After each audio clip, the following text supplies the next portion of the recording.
सुरू झालेला आहे. ठीक आहे. मला दिसतंय ना स्क्रीन? ओके. एकदा चेक करा म्हणजे आवाज वगैरे येतोय का? ठीक. आवाज महत्त्वाचा आहे. आवाज येतोय का बघा. हां, कमेंट्स करा. ओके, लाईव्ह दाखवायला लागलेलं आहे. ओके, ठीक आहे. सुरू करूया. ओके, ठीक, ठीक आहे, ठीक.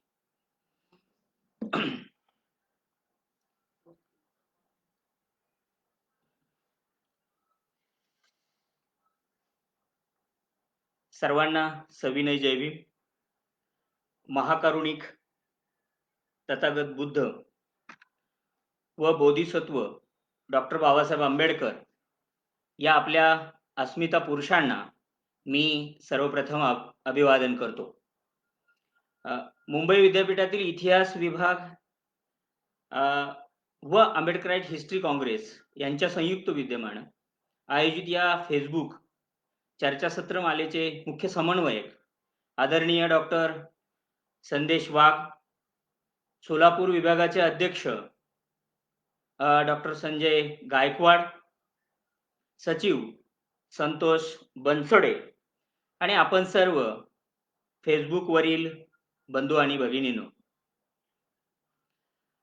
डॉक्टर बाबासाहेब आंबेडकर यांचे शैक्षणिक तत्वज्ञान आणि समकालीन आव्हाने या विषयाच्या अनुषंगाने मी आपल्याशी संवाद साधणार आहे. विषयाकडे जाण्यापूर्वी मी काही नवे संदर्भ समकालीन आव्हानांच्या संदर्भातले आपल्यासमोर ठेवू इच्छितो. गेल्या 2 दशकांमध्ये शैक्षणिक क्षेत्रात आमूलाग्र असे बदल झालेले आपल्याला पाहायला मिळतात. नवी धोरणं ठरवण्यात आलेली आहेत. ही सर्व धोरणं आश्वासक जरी वाटत असली, तरी या धोरणांमधून काही एक नवी आव्हानं आपल्या समोर निर्माण झालेली आहेत, हे आपल्याला दिसतं. विशेषतः ही आव्हानं जी आहेत, ही आव्हानं गेल्या 2 शतकांमध्ये ज्या शोषित, वंचित समूहांनी शैक्षणिक क्षेत्रामध्ये आपलं अस्तित्व निर्माण केलेलं आहे. त्या सगळ्या शैक्षणिक क्षेत्रातील महत्त्वाच्या फुले शाहू आंबेडकर विचारांच्या वर्गासमोर ही आव्हानं मोठ्या प्रमाणात निर्माण झालेली आपल्याला दिसतायत. या सगळ्या आव्हानांच्या विषयीची एक सामाजिक जाणीव जी आहे, ती सामाजिक जाणीव आपल्या समाजामध्ये असलेली आपल्याला दिसते. पण तरीसुद्धा ज्या पद्धतीची एक संवेदना असायला पाहिजे, ती फारशी असलेली आपल्याला दिसत नाही. या विधानाचे काही मी संदर्भ आपल्या समोर ठेवीन. 2016 मध्ये रोहित वेमुला या विद्यार्थ्यानं आत्महत्या केलेली होती. JNUमध्ये शिकणारा हा विद्यार्थी, चळवळीमध्ये काम करणारा हा विद्यार्थी, आंबेडकरी विचारानं प्रेरित झालेला हा विद्यार्थी आत्महत्या करण्याचा निर्णय घेतो. त्याच्या आत्महत्येच्या पाठीमागं या उच्च शिक्षणामध्ये, शैक्षणिक क्षेत्रामध्ये निर्माण झालेलं जे एक नवं वातावरण आहे, ते वातावरण असलेलं आपल्याला पाहायला मिळतं. दुसरा एक संदर्भ मला इथं सांगावासा वाटतो, की देशातलं सर्वात महत्त्वाचं विद्यापीठ असणारं JNU विद्यापीठ, या विद्यापीठाला गेल्या 2 दशकांमध्ये संघर्षाचं केंद्र बनवण्याचा एक षड्यंत्र किंवा जे प्रयत्न झालेला आपण सर्वांनी पाहिलेला आहे. आपण सर्वजण पाहतो आहोत, की 2019 पासून नवी शैक्षणिक धोरणं ठरवण्यात आलेली. नवा एक कायदा निर्माण करण्याचा प्रयत्न झालेला आहे, निर्माण केलेला आहे. आणि या सगळ्या नव्या राष्ट्रीय शैक्षणिक धोरणांमधून स्वायत्ततेच्या नावाखाली एक पद्धतीचं खाजगीकरण आणि भांडवलीकरण निर्माण करण्याचं किंवा त्याच्या स्वाधीन हे शैक्षणिक क्षेत्र करण्याचा प्रयत्न केला जातो आहे. हे एक आव्हान आपल्याला समजून घेतलं पाहिजे. आपण सर्वजण कोरोनामय अवस्थेमध्ये जगत आहोत. बंदिस्त अवस्थेमध्ये आपण जगत असताना ऑनलाईन एज्युकेशन ही एक नवी प्रणाली किंवा ही अध्ययन आणि अध्यापन ही एक प्रणाली आपल्यामध्ये निर्माण करण्याचा प्रयत्न केला जातो आहे. पण माझ्यासमोर प्रश्न आहे, की ही सगळी नवीन पद्धती तळागाळातील शोषित, वंचित समूहांपर्यंत पोहोचली का? आणि ती कशी पोहोचणार आहे याचं एक उदाहरण मी सांगू शकेन. द फेडरल नावाच्या वृत्तपत्रानं मागील आठवड्यामध्येच एक बातमी प्रकाशित केलेली होती की केरळमधील मल्लपुरम जवळ असलेल्या एका गावामध्ये राहणारी देविका नावाची मुलगी आत्महत्या करते आहे. तिच्या आत्महत्येचं कारण काय आहे? तर तिच्या आत्महत्येचं कारण आहे की जी काही ही ई एज्युकेशनची पद्धती आलेली आहे, ती पद्धती आत्मसात करण्यासाठी, शिकण्यासाठी तिच्याजवळ साधनं नाही, घरामध्ये टीव्ही नाही, वडिलांकडे मोबाईल नाही आणि जो आहे तो नादुरुस्त झालेला आहे. आणि मग या सगळ्या अवस्थेमधून तिनं आत्महत्या करण्याचा निर्णय घेतलेला आपल्याला दिसतोय.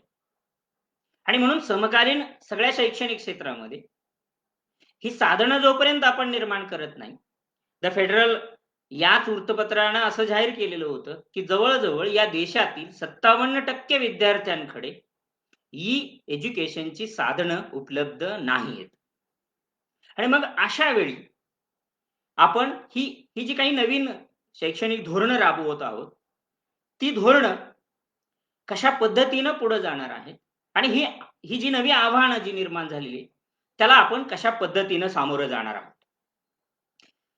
मित्रांनो, या सर्व पार्श्वभूमीवरती, या सगळ्या आव्हानांच्या वातावरणावरती मला एक गोष्ट इथं सांगावीशी वाटते.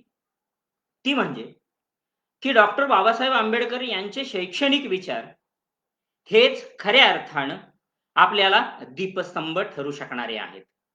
आणि म्हणून समकालीन सबंध शैक्षणिक आव्हानांना आपल्याला जर सामोरं जायचं असेल, तर डॉक्टर बाबासाहेब आंबेडकरांनी जो विचार आपल्याला दिलेला आहे, जो विचार आपल्याला सांगितलेला आहे, तो विचार त्याचं एक पुनर्वाचन करणं, त्याची एक पुनर्मांडणी करत जाणं आणि त्याला समजून घेणं आणि सातत्यानं आपल्या विद्यार्थ्यांच्या समोर, आपल्या समाजाच्या समोर ते जे विचार आहेत त्यांचे ते मांडणं मला वाटतं की खूप गरजेचे आहेत. आणि म्हणूनच आज या चर्चासत्राच्या निमित्ताने मी डॉक्टर बाबासाहेब आंबेडकरांच्या शैक्षणिक तत्वज्ञानावरती काही एक विचार आपल्यासमोर मांडणार आहे. मला कल्पना आहे की वेळ खूप झालेला आहे, तरी सुद्धा त्या सगळ्या विषयामधील काही महत्त्वाचे पैलू मी आपल्यासमोर ठेवण्याचा प्रयत्न करणार आहे. बंधूंनो, डॉक्टर बाबासाहेब आंबेडकर यांचं व्यक्तिमत्व अनंत पैलूचं होतं. जागतिक तत्वज्ञ म्हणून असणारं त्यांचं व्यक्तिमत्व, जागतिक अर्थतज्ञ म्हणून असणारं त्यांचं व्यक्तिमत्व, त्याबरोबरच एक समाजशास्त्रज्ञ, इतिहास तज्ञ, पत्रकार म्हणून असणारे त्यांच्या व्यक्तिमत्वाच्या पैलू बरोबरच एक शिक्षण तज्ञ म्हणून डॉक्टर बाबासाहेब आंबेडकरांचं व्यक्तिमत्व आपण समजून घेणं मला वाटतं की खूप गरजेचं आहे. कारण डॉक्टर बाबासाहेबांनी आपल्या सबंध हयातीमध्ये या शिक्षणाविषयी एक क्रांतिकारक असं तत्वज्ञान आपल्यासमोर मांडून ठेवलेलं आहे. आणि ते तत्वज्ञान आपण जर समजून घेतलं, तर खऱ्या अर्थानं आपल्याला आपल्या भविष्यातील शैक्षणिक वाटचाल करता येऊ शकते. बंधूंनो, डॉक्टर बाबासाहेब आंबेडकरांच्या सबंध समग्र अशा विचाराला, चळवळीला शिक्षण या 3 अक्षरानं व्यापून टाकलेलं आपल्याला पाहायला मिळतं. डॉक्टर बाबासाहेब आंबेडकर स्वतः उच्च विद्याविभूषित असे व्यक्तिमत्व होते. जगातील नामवंत अशा विद्यापीठांमधून त्यांनी पदव्या मिळवलेल्या होत्या. मी पदव्यांची यादी वाचणार नाही, आपल्या सर्वांना ज्ञात आहेत त्या. पण डॉक्टर बाबासाहेब आंबेडकरांचं हे जे काही शैक्षणिक संघर्ष जो आहे, तो जर आपण समजून घेतला, तर मला वाटतं की डॉक्टर बाबासाहेब आंबेडकरांचं तत्वज्ञान जे आहे ते आपल्याला समजू शकतं. मी इथं ते तपशील सगळे मांडणार नाहीये. पण मला एक गोष्ट इथं सांगावीशी वाटते, की डॉक्टर बाबासाहेब आंबेडकरांनी अ, केलेली ज्ञानप्राप्ती जी आहे, ती ज्ञानप्राप्ती मला बुद्धाच्या ज्ञानप्राप्तीसाठी सारखी वाटते आहे. आणि म्हणूनच की काय, डॉक्टर बाबासाहेब आंबेडकरांनी तथागतांना, तथागत बुद्धांना आपलं पहिलं गुरु मानलेलं होतं. आणि त्याबरोबरच डॉक्टर बाबासाहेब आंबेडकरांनी, ज्यांना आम्ही आधुनिक भूमिपुत्र म्हणतो, त्या ज्योतिराव फुल्यांना सुद्धा आपलं गुरु मानलेलं होतं. आपल्या सर्वांना ज्ञात आहे, की या देशाच्या इतिहासामध्ये ज्योतिराव फुल्यांनी शैक्षणिक एक क्रांती केलेली होती. विशेषतः शोषित, वंचित, दलित समुदायासाठी त्यांनी जे काम केलेलं आहे ते खूपच महत्त्वाचं आहे. तो एक स्वतंत्र चिंतनाचा विषय आहे. पण तरी सुद्धा विद्येविना मती गेली, मतीविना नीती गेली, नीतीविना गती गेली, गतीविना वित्त गेले, वित्ताविना शूद्र खचले, एवढे अनर्थ एका अविद्येने केले.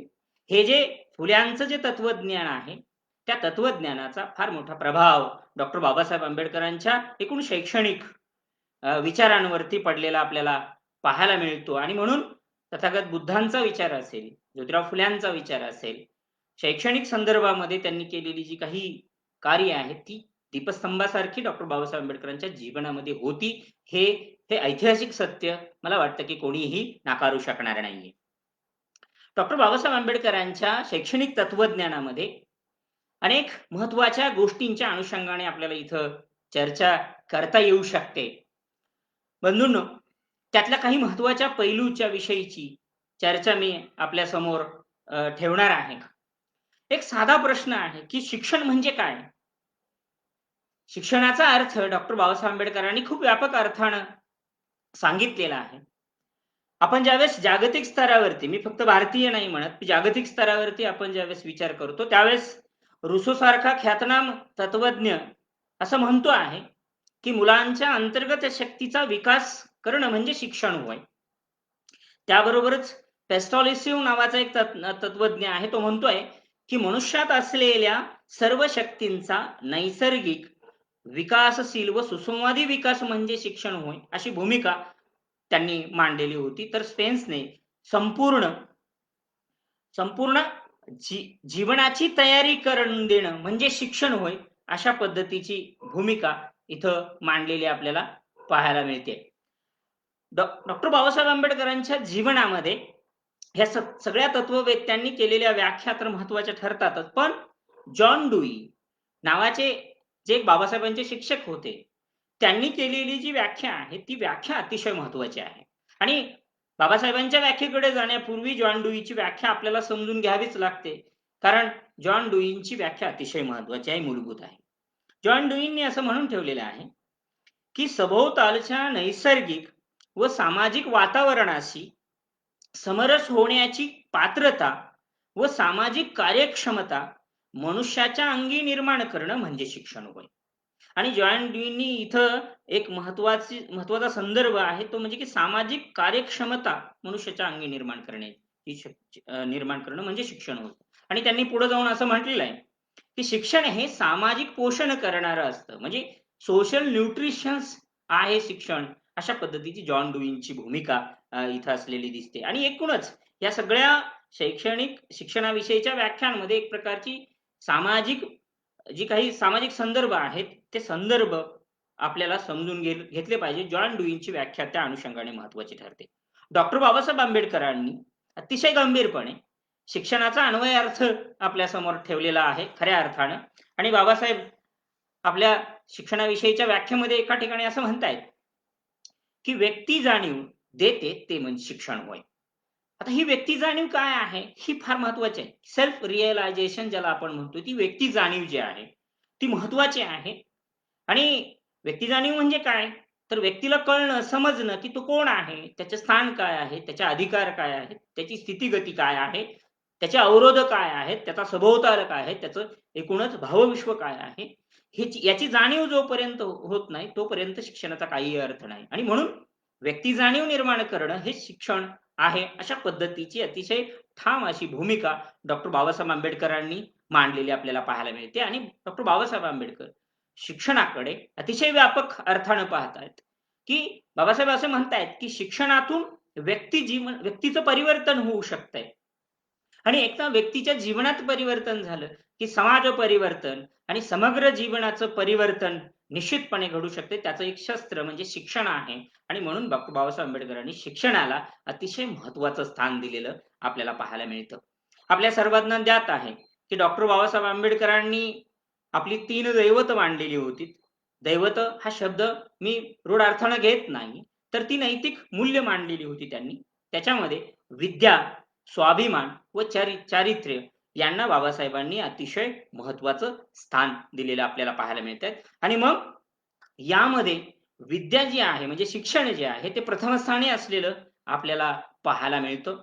कारण डॉक्टर बाबासाहेब आंबेडकर शिक्षणाकडे केवळ एक साधन म्हणून पाहत नव्हते, तर बाबासाहेबांनी शिक्षणाची तुलना अन्नाशी केलेली आहे. आणि त्यांनी असं एके ठिकाणी म्हणून ठेवलेलं आहे, त्यांची विधानं फार महत्वाची आहेत.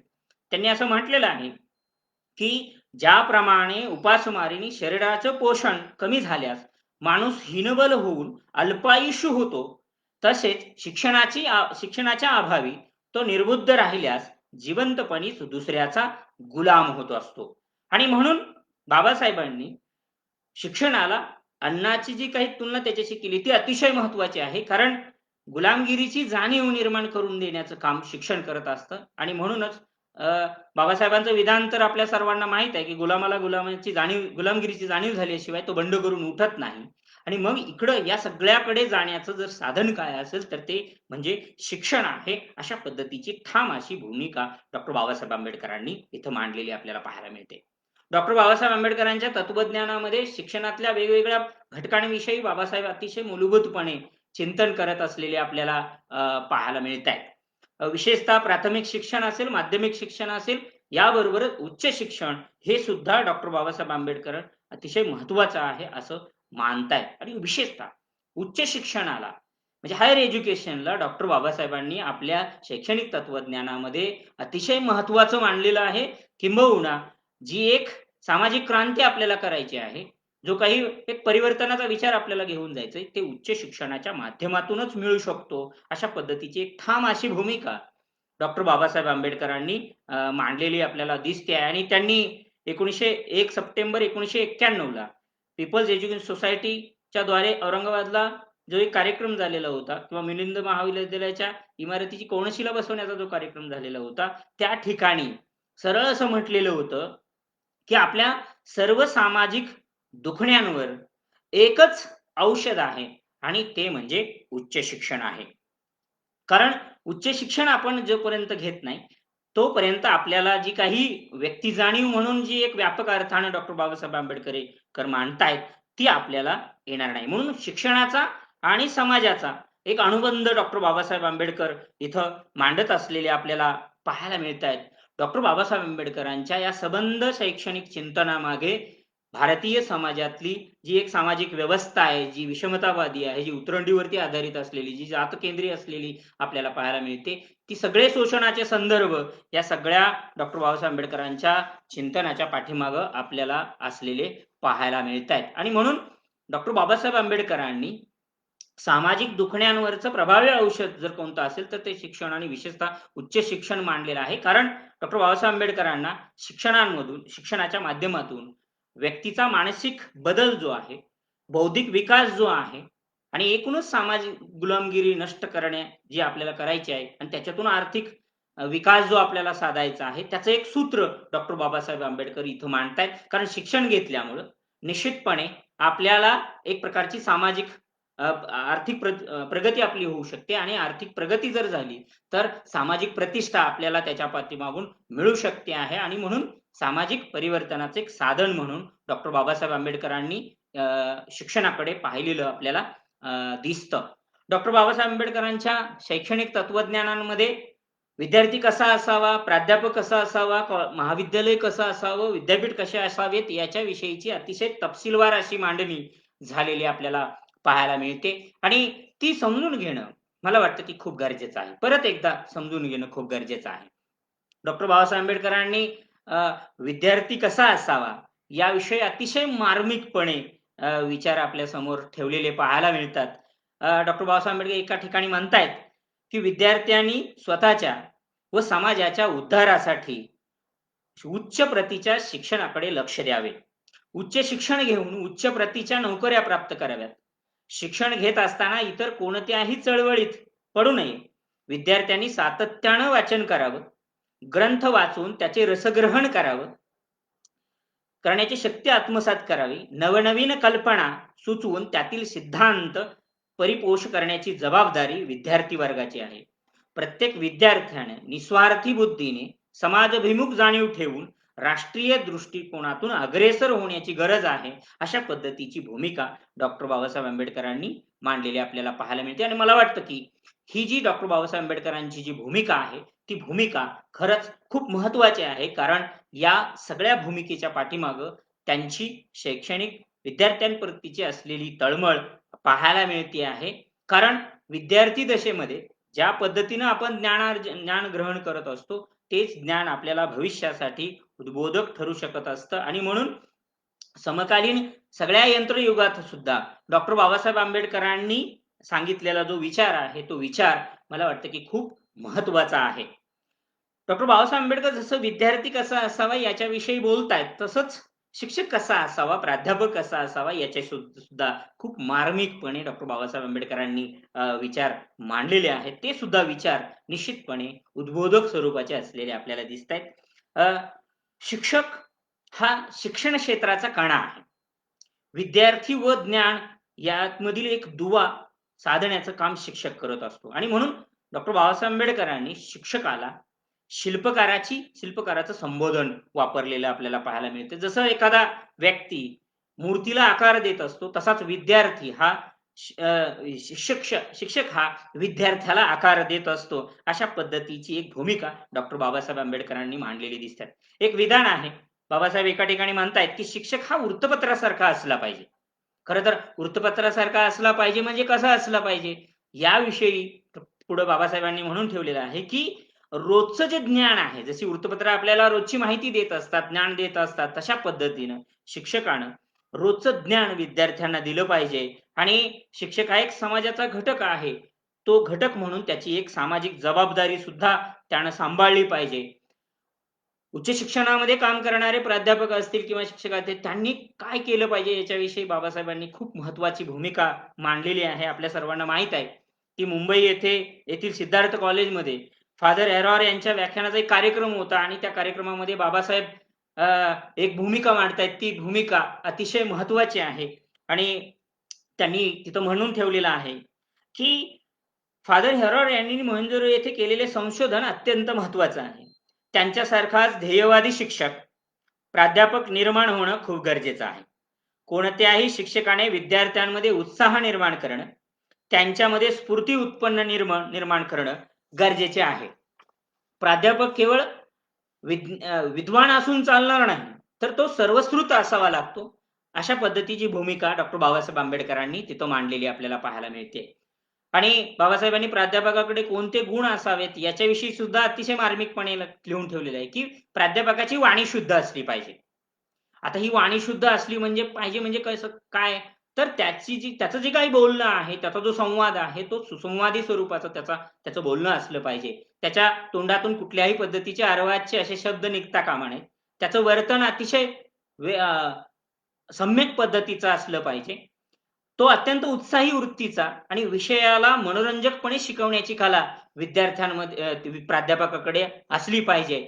आणि डॉक्टर बाबासाहेब आंबेडकरांनी इथं स्पष्टपणे सांगून ठेवलेलं आहे, की प्राध्यापकांनी अध्ययन व अध्यापनात स्वतःला वाहून घेतलं पाहिजे. जो प्राध्यापक घरदार, बायका, मुले विसरून अध्यापन करतो, तो खरा प्राध्यापक आहे. अशा पद्धतीची डॉक्टर बाबासाहेब आंबेडकरांनी एक भूमिका इथं मांडलेली आपल्याला पाहायला मिळते. आणि त्यांनी अतिशय महत्त्वाचा एक मुद्दा सांगितलेला आहे, की प्राध्यापकानं सातत्यानं कार्यमग्न असलं पाहिजे. कामावरील त्याची निष्ठा प्रखर असायला पाहिजे. आणि शेवटी डॉक्टर बाबासाहेब आंबेडकर म्हणतायत, की प्राध्यापकाने अध्ययन, अध्यापन आणि संशोधन याखेरीज दुसरं कोणतंही कार्य करू नये. खरं तर बाबासाहेबांची ही जी भूमिका आहे ती अतिशय महत्त्वाची आहे. कारण प्राध्यापकाचं व्यक्तिमत्व हे एक आदर्श व्यक्तिमत्व असलं पाहिजे. अन्यथा त्याचं वर्तन जर वाईट असेल, म्हणजे तो तोंडामध्ये काहीतरी खाऊन जर विद्यार्थ्यांसमोर जात असेल, कुठेही सामाजिक व्यवहारामध्ये जात असताना त्याच्या तोंडातून अर्वाच्य अशा पद्धतीचे शब्द जर येत असतील, तर तो प्राध्यापक म्हणून घ्यायला लायक नाही. आणि त्याच्या तोंडून डॉक्टर बाबासाहेब आंबेडकरांचं नाव सुद्धा त्यानं घेऊ नये, अशा पद्धतीची भूमिका मला वाटतं की इथं खूप महत्त्वाची आहे. म्हणून अतिशय जबाबदारीनं प्राध्यापकानं असलं पाहिजे, अशा पद्धतीची भूमिका डॉक्टर बाबासाहेब आंबेडकर इथं मांडत असलेले पाहायला मिळतात. जसा विद्यार्थी महत्त्वाचा आहे, जसा प्राध्यापक महत्त्वाचा आहे, त्या पद्धतीनंच बाबासाहेबांनी विद्यापीठ किंवा महाविद्यालय ही कशा पद्धतीची असली पाहिजेत याविषयीची सुद्धा चिंतन करून ठेवलेलं आपल्याला पाहायला मिळतं. 1924 मध्ये डॉक्टर बाबासाहेब आंबेडकर मुंबई विद्यापीठाच्या पुनर्रचना समितीपुढे काही लेखी साक्ष देत आहेत. त्याबरोबरच मुंबई विद्यापीठ कायदा दुरुस्ती विधेयकाच्या चर्चेमध्ये सुद्धा 1927 मध्ये त्यांनी प्रत्यक्ष सहभाग घेतलेला होता. त्या ठिकाणचं त्यांचं जर संबंध विवेचन जर आपण पाहिला तर डॉक्टर बाबासाहेब आंबेडकरांनी अनेक विषयांच्या अनुषंगाने तिथं आपली भूमिका मांडत असलेले आपल्याला पाहायला मिळतात. उदाहरणार्थ महाविद्यालय आणि विद्यापीठातले परस्पर संबंध कसे असले पाहिजेत, शैक्षणिक संस्थांची जबाबदारी काय असली पाहिजे, अगदी शिक्षकांची नियुक्ती करत असताना सुद्धा महाविद्यालय आणि विद्यापीठाने कोणती काळजी घेतली पाहिजे, नवीन परीक्षा पद्धती कशा असल्या पाहिजेत, प्रत्येक विद्यापीठातील शिक्षणाचं ध्येय काय असलं पाहिजे, एकूण विद्यापीठाची जी नियंत्रण व्यवस्था आहे ती कशा पद्धतीची असली पाहिजे, अशा विविधांगी घटकांच्या अनुषंगाने डॉक्टर बाबासाहेब आंबेडकरांनी आपली भूमिका इथं मांडलेली आपल्याला पाहायला मिळते. मी सगळ्या काही तपशिलात जाणार नाहीये, पण एक दोन मुद्दे इथं मी निश्चितपणे आपल्या समोर ठेवेन की डॉक्टर बाबासाहेब आंबेडकर मानवतावादी दृष्टिकोन घेऊन आणि विशेषतः समाजभिमुख आणि राष्ट्रव्यापी अशा पद्धतीची एक दृष्टी घेऊन या शिक्षणाकडे पाहत असलेले आपल्याला पाहायला मिळतात आणि त्यांनी प्रत्येक ठिकाणी शिक्षणाला एक सामाजिक परिवर्तनाचं एक साधन म्हणून आपल्या समोर ठेवलेला आहे.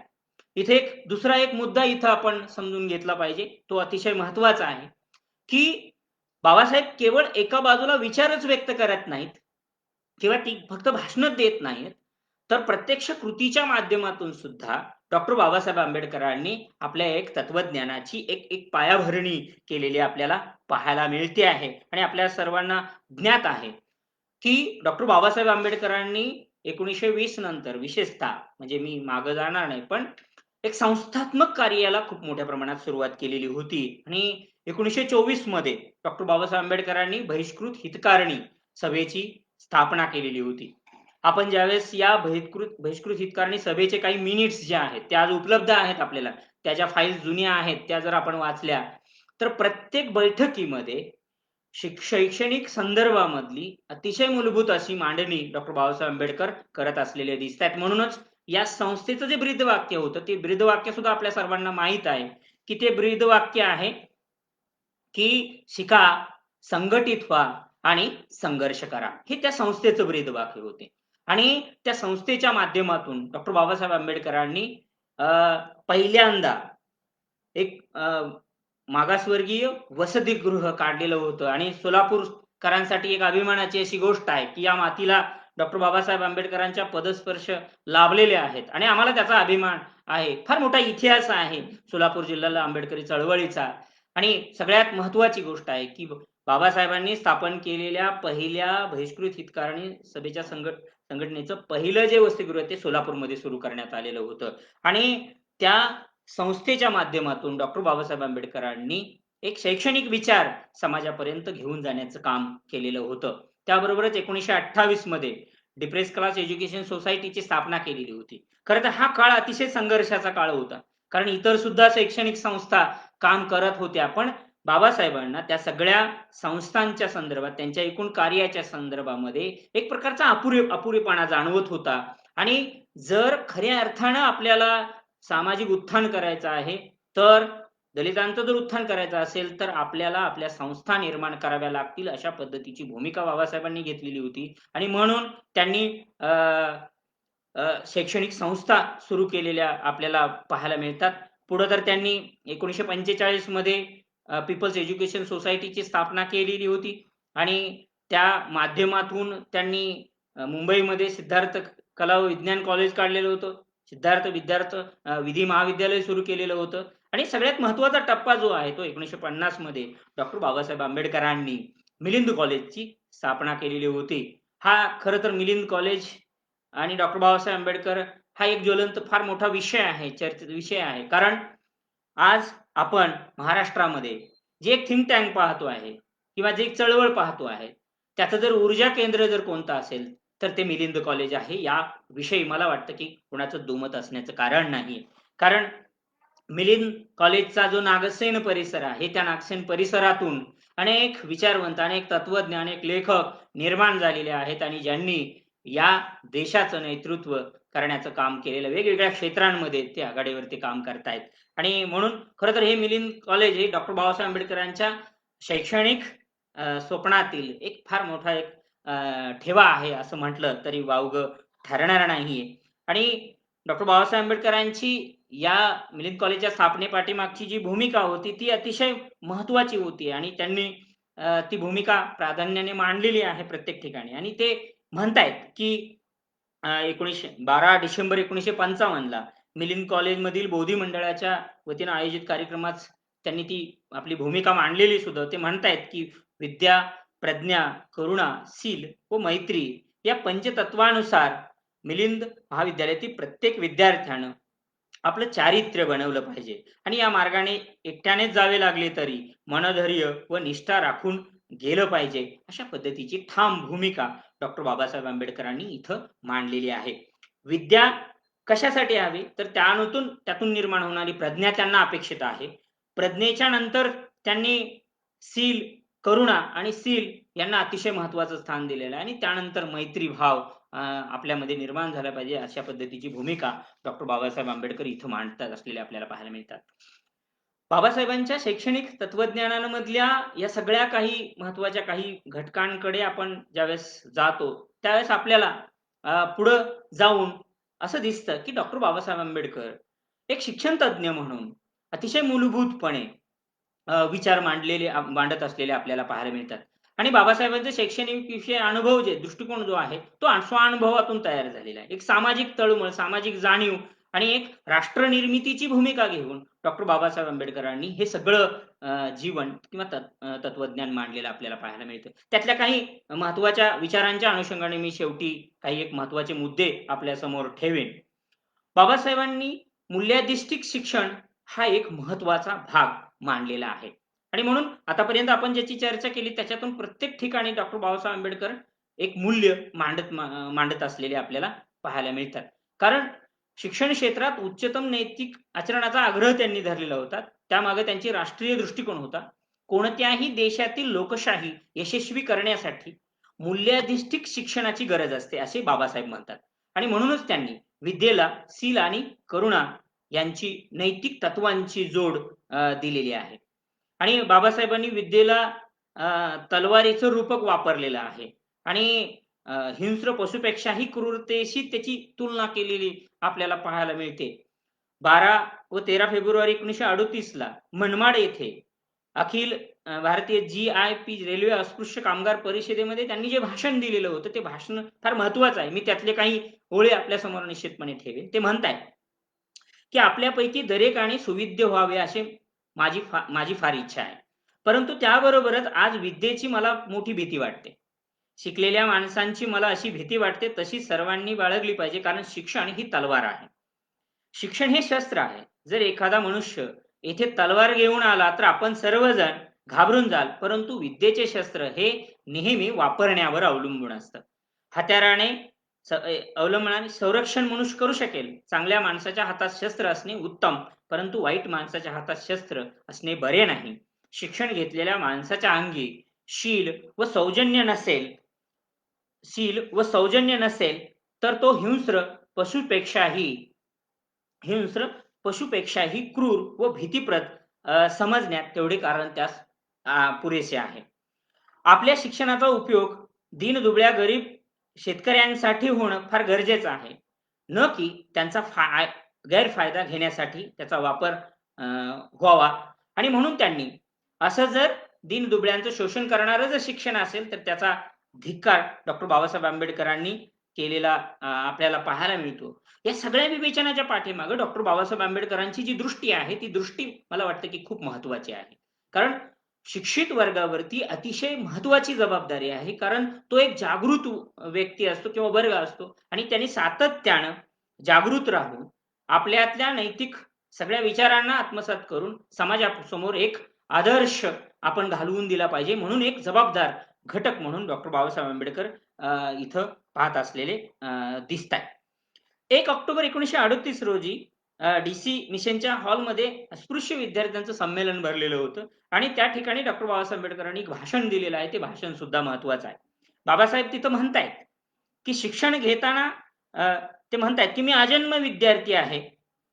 शिक्षण घेताना आलेले स्वानुभव विद्यार्थ्यांसमोर मांडत असताना बाबासाहेबांनी म्हटलेलं आहे की कष्ट, परिश्रम, आत्मविश्वास, दीर्घोद्योग आणि विद्येबरोबरच शील या तत्वांचं महत्व त्यांनी अधोरेखित केलेलं आपल्याला पाहायला मिळते. कारण व्यक्तिगत स्वार्थापेक्षा समाजाच्या फायदा आपण पाहायला पाहिजे, अशा पद्धतीची भूमिका डॉक्टर बाबासाहेब आंबेडकरांनी मांडलेली आहे. आणि जो एक सगळ्यात महत्त्वाचा मुद्दा डॉक्टर बाबासाहेब आंबेडकर इथं मांडतायत तो म्हणजे की जर आपण एकजुटीने वागाल तर काहीही करू शकाल. आपल्या समाजावर हजारो वर्षापासून होत असलेला जोर जुलूम व अन्याय निवारण करण्याचं काम आजच्या पिढीने स्वखुशीने आपल्या शिरावर घ्यायला हवे.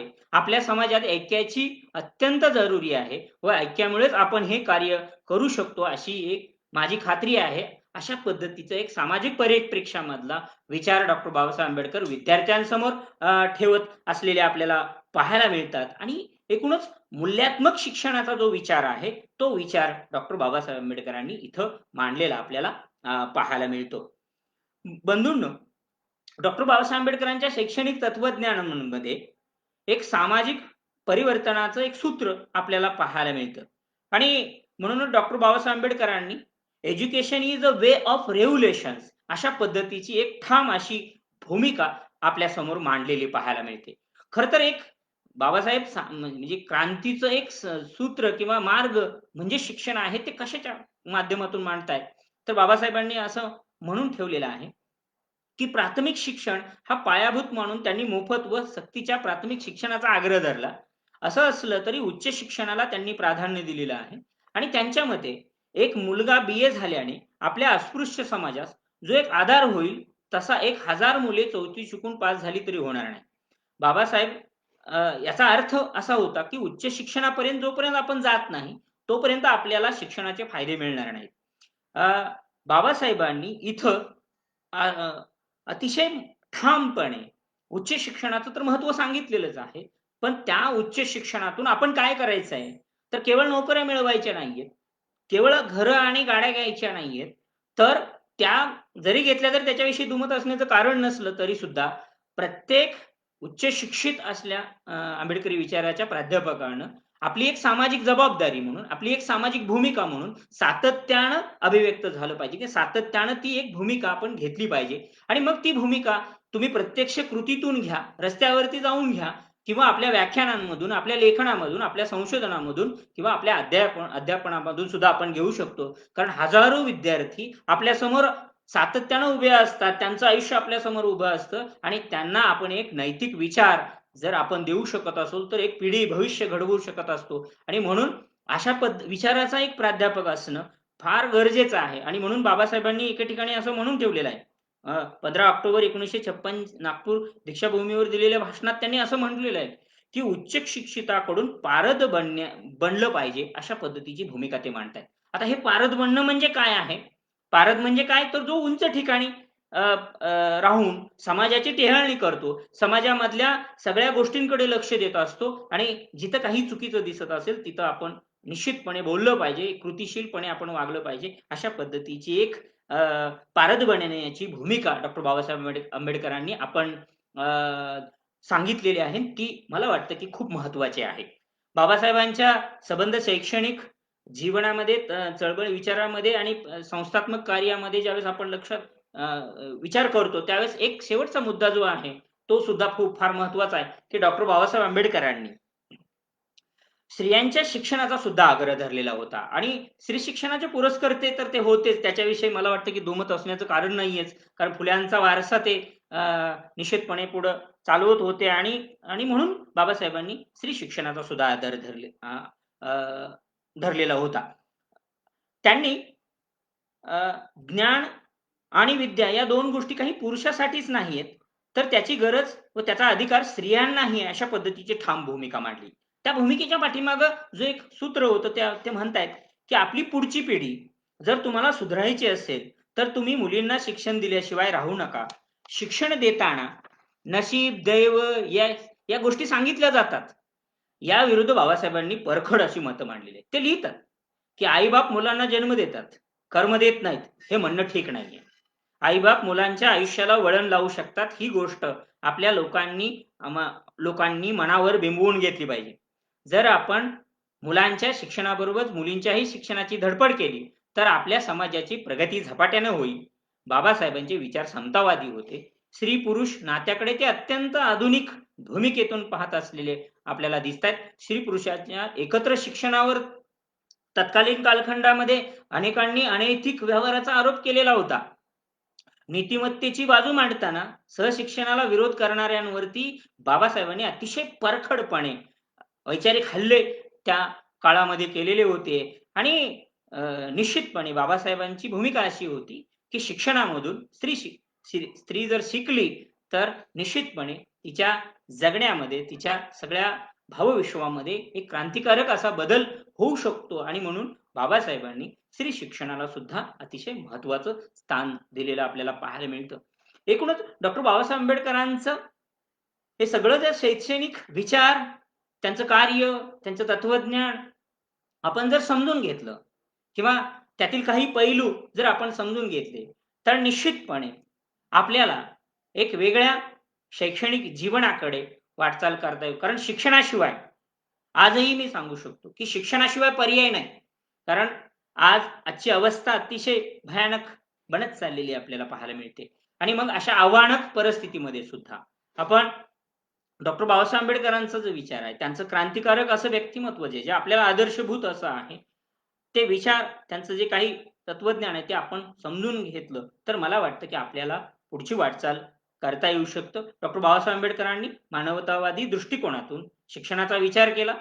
तथागत बुद्धांकडून, ज्योतिराव फुल्यांकडून त्यांनी एक प्रेरणा घेऊन एक विचार मांडलेले होते आणि एक सामाजिक क्रांतीचं एक सूत्र डॉक्टर बाबासाहेब आंबेडकरांनी मांडलेलं आपल्याला पाहायला मिळतं. त्याला आपण भीमक्रांती असं प्राधान्याने म्हणतो. मला असं वाटतं की या भीमक्रांतीची मशाल जर काय असेल तर ते शिक्षण आहे आणि ही मशाल तेवत ठेवण्याची जबाबदारी आपल्या सर्वांची असणार आहे. आणि म्हणून याचं कारण आहे, कारण आता शैक्षणिक क्षेत्रातच नाही तर सगळ्या क्षेत्रामध्ये एक प्रतिक्रांतीची चाहूल लागते का काय असं आपल्याला पाहायला मिळते. आपले हक्क, आपले अधिकार हिरावून घेण्याचा एक प्रयत्न होतोय का काय?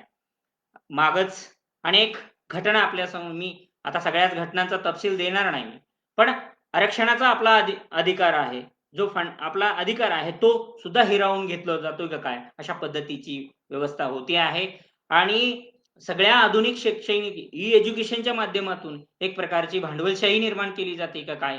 किंवा साहित्यतेच्या नावाखाली आपलं आरक्षण संपवून सगळ्या पद्धतीने एक विघातक असं कार्य केलं जाते काय? असं एक वातावरण आपल्या आजूबाजूला असताना पुन्हा आपल्यावरती फार मोठी नैतिक जबाबदारी मला वाटतं की येऊन ठेपलेली आहे. म्हणून शिक्षण क्षेत्रात काम करणाऱ्या आपल्यासारख्या अतिशय सुज्ञ अशा व्यक्तींनी किंवा जे आंबेडकरवादी जाणीवा असणाऱ्या व्यक्तींची नैतिक खूप मोठी जबाबदारी आहे. आणि म्हणून मी असं म्हणेन शेवटी की डॉक्टर बाबासाहेब आंबेडकरांच्या शैक्षणिक क्रांती विज्ञानातील शिका, संघटित व्हा आणि संघर्ष करा.